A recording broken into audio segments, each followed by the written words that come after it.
Tidak Wambra. Wanti dandeessu timmoo qofa. Timira lamaan kanaan danda'amaaf. Yoon harkadde Wambra dhiiru maaliin tidak. Jechuun baay'atni kan kee timiru malamee san bitaa. Bakka lamaan masanii bituu danda'a. Maal hojii jechuun hojii hin qabdu ni qabdame moo hin qabdu? Hojiin hin qaba. Bakka waanuma timira lamaan san qofa na hichisiisa. Kaartoonii lama qarshii meeqa? Qarshii 3,000. Kaartoonii lama na soomasiisuun barbaaddee jirtaa jechuudha. Thank you. Galatoomee. Galata Raafi.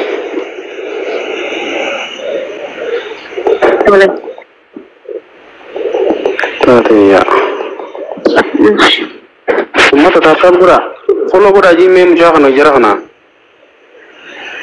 Ulee kanaaf hin jedhutti.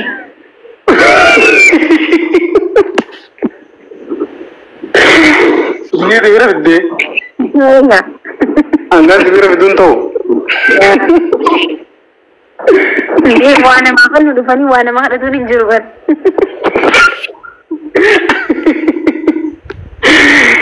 Ya malah beri kena. Dano akat tinta tu angkat dia wada gelenggang kapalumu. Jadi nem takkan lagi ni nama wakan udah fani warna makan tadi kadiman lagi ni. Ambolo ni jira coba itu. Nama follow jira ten taman tanah tu yang timra zoning kanen follow kora. Ya timra fitnya gak pada ufte. Sif follow tercuna. Itu le. Kita dia.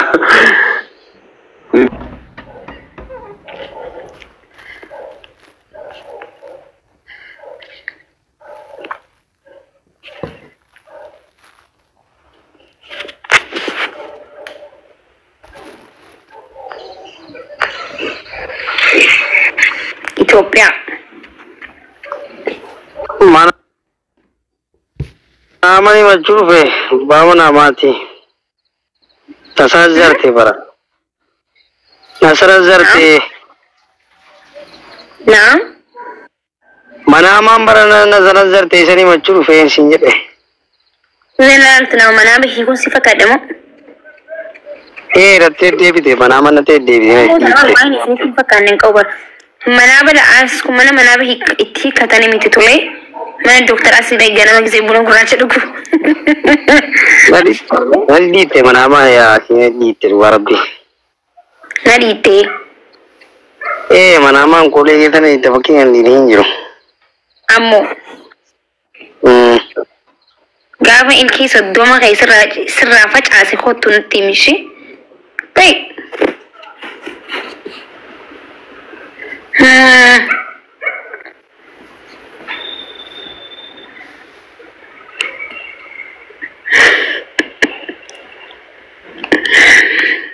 Oh my goodness. ኢትዮጵያ ሀገሬ ብዙ ነው ዝናሽ ታሪክሽ ቢደገም እኔ ለምሳልሽ ኢሳን ጠዬ ደግሞ ነሺዳል ባይዘው ከንጆችን ጭሩሁን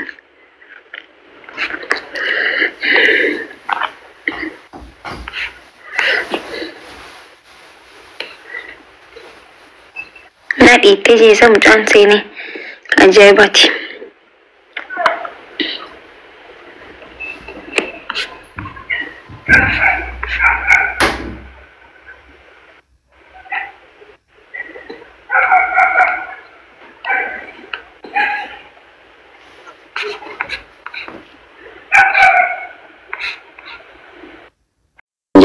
Waduh kisah toko damo mucha tekaicha ba yeweli so di kota na mediati gara tiktak kiti fidde jawes tesan ba ye toko duga arge ba ye gamade aku kau na ba yang sejalan dano ceradu jawab dua kayon sojina ceradu masya Kalau tu itu tak. Walaloo tokko isin jedheen ba'a garuu sillee fi miti kan barraa'e nama baay'ee beekumsallee ta'uu danda'a. Ijoollee beekalee biyya Oromoo jiran kana keessa Rakkoon hin jiru. Biyyarraa maatirraa fagaatee yeroo wayii ogummaa kiyyaaf hin barreesse garuu nama baay'eedhaaf keenya taatee ni yaadash.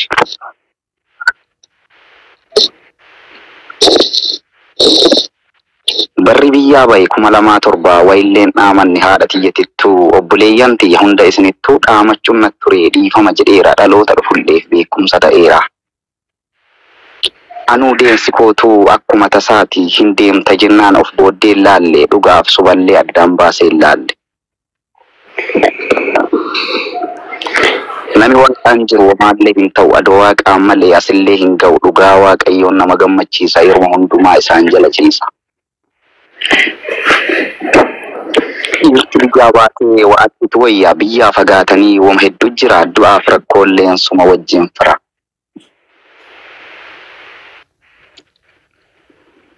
Ana walaloo baay'eedha garuu naaf galatoomaa jiraadhaa ulfaadhaa ishii baay'een si galatoomfadha. Naaf jiraadhu gara ispoortii kanaanii waarliingi tukaandoo biraa beeltii tokkoon qaba. Na chaalenjii illee baay'ee nan hojjedha. Ana akka ijoollee Oromoo hundallee jaalladhu keessaa dhugaa baay'ee gara miidiyaa kanaan si dinqisiifadha akka obboleetti keenyaaf kabaja. Nanuuf jiraadhu nuuf jajjabaadhu yeroo tokko tokko sabara ol seennee nagaas gaafachuudhaaf nu gaggashi. Galatoomissiin jedha. Ayyee rakkoon qabu galatoomatillee. Maashi. Maakiin gastii carraa nu kan ta'an bar carraa isinii kanneen kun ilaa amma gastii isin galchuu jira bar garuu carraatu isiniif carraan hin ga'ini malee ani galchuutti hin jira.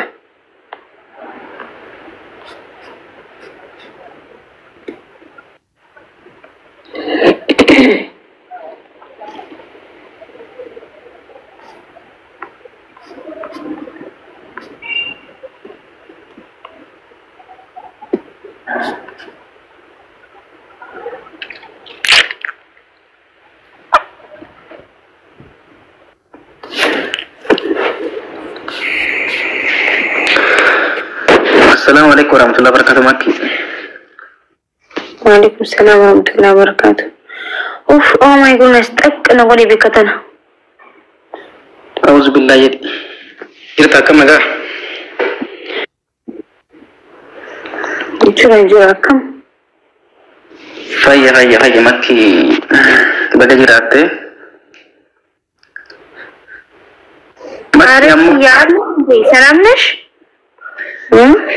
Agabash ndi maal jette amma gaazexee isaa cimaatu barbaada akka mantaam gaazexee isaan ta'uu barbaada maa kee kaminta walli isaan ta'uu barbaada maa kee kaminta maarree ta'uu barbaada maa kee kaminta amma hin beekee abo okay maal gaazexee sime Makki amma gaazexee isaa waan barbaade naa dhiyeessi bakka gaazexee isaa cimaatii amma akka Oromootti feemas na godhaa yookaan nama wajjisee feemas ta'uu hin danda'achu sigalee amma waan barbaade naa dhiyeessi kun gaazexee isaa cimaadha. Maal ta'ee feemas ta'uu danda'a isa? Yookaan wajjisee feemas ta'uu danda'a. Erga wajjistee booda maal feemas ta'ee duuteetii foo? Dhaloota akkana jira kun wajjisiin feemas ta'a erga duutee booda garuu eenyuuf dhaalta nama dhaaltu qopheessuu qabda. Dhaaluun ni taati beektii ati erga duutee booda. Gaazexeessummaan akka bittaa ture makki kennaa rabbiiti waliis. Mee gaazexeessi amma dandeettii kee ilaalla. Okay, amma sirriitti si gaazexeessaa dhimma wayii irratti natti himime. Mee dhimma kiyya irratti gaazexeessi. Okay, amma waa'uma keetu makki fakkeenya waan uumame makkii fi waa'ee Oromootti wal qabatu si gaazexeessaa jechuudha. Ati yoo hin taanellee maashaallah numa ji. Okay? Yoo hin taanellee maashaallah numa ji. Ayi dhaloota karaa dogongora irratti maashaallaan joodifama. Yoo dogongortee siin jaa. Okay, ayyee bakka rabbi nu hawaasu. Akka murtaan kabajamu daawwattoota kabajamu nan gabaasa. Narratti miti doktor asirratti gabaasi maybe isarratti ilaallashi isarratti ilaaluun addas na ja'ee doktor Asli. Okay, waa'ee Asli irratti jechuudha.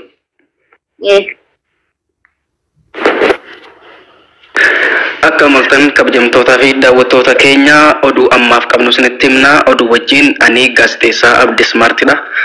Oduu keenya jalqabaatiin namni miidiyaa kanarratti beekamaa ta'e Dr. Asliin akka dubbatamaa jirutti nama amaanaa Oromoo jabeessuudhaan aadde Makkii cinaa dhaabbatee akka ta'e odeeffannoon TikTok irraa nu dhaqqabe kan mul'isudha.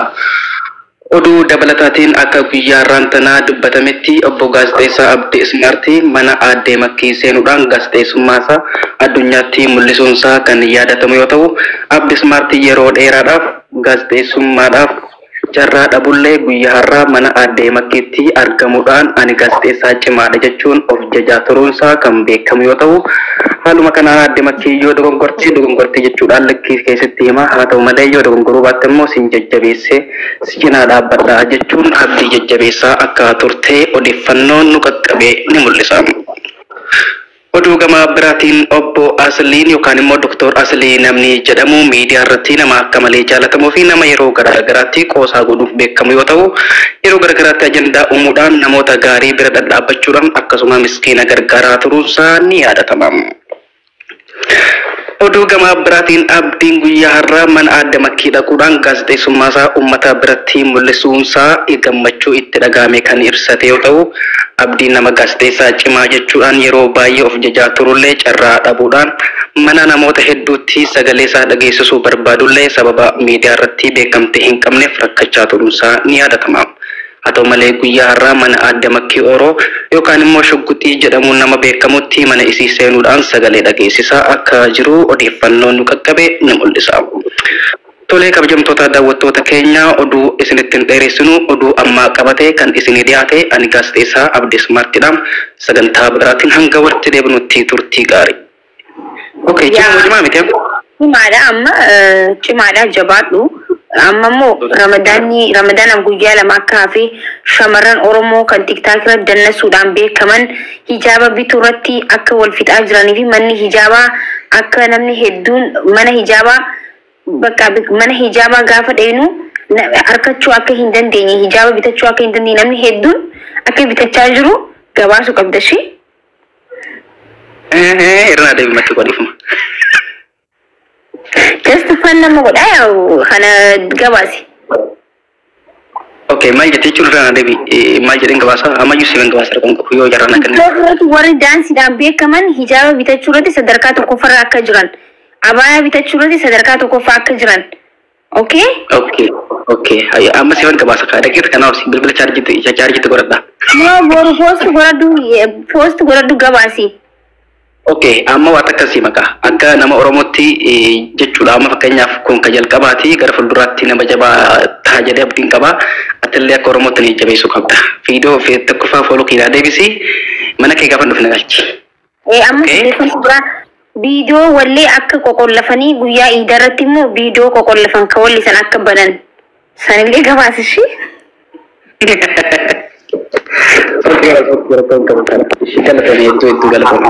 Ya kana argachuun laala waan guddaan siifanii baay'isawee ayyee dhageetti.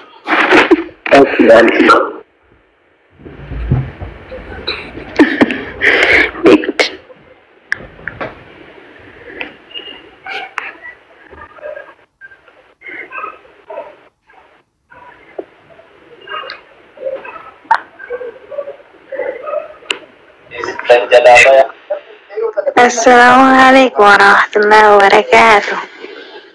Waalaikumsalam warahmatullahi wabarakatuh. Faatuma. Akkam jirtu Makkush? Nagaa wala alhamdulillah. Fayyaa kee? Bakan qonna.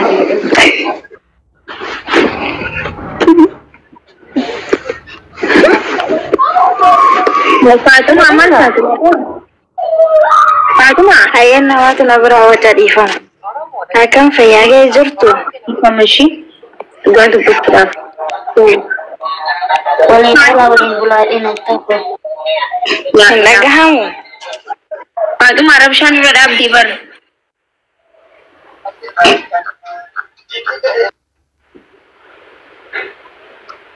Faatuma wal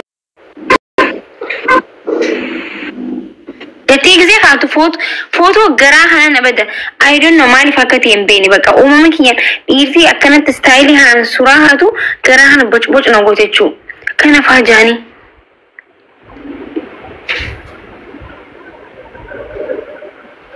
jettee namni hoo akkas jennaan gaamuun dhiyeessan suuraa akkasirra godhattanii akka mana kanaan dhufne.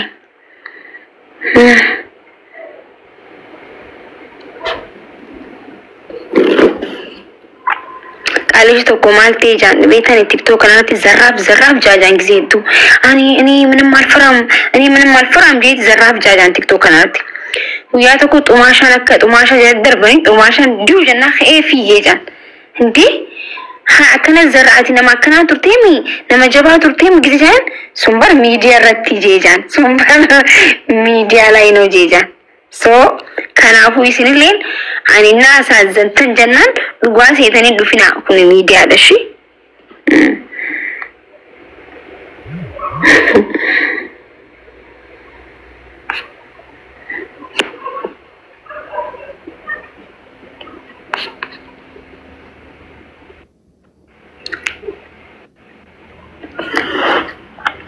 guys saatana nakamit rafina saati takadde kasudum demo sura nagar singarsisu profile ko nutti gerse nago jena or Madi assalamu alaikum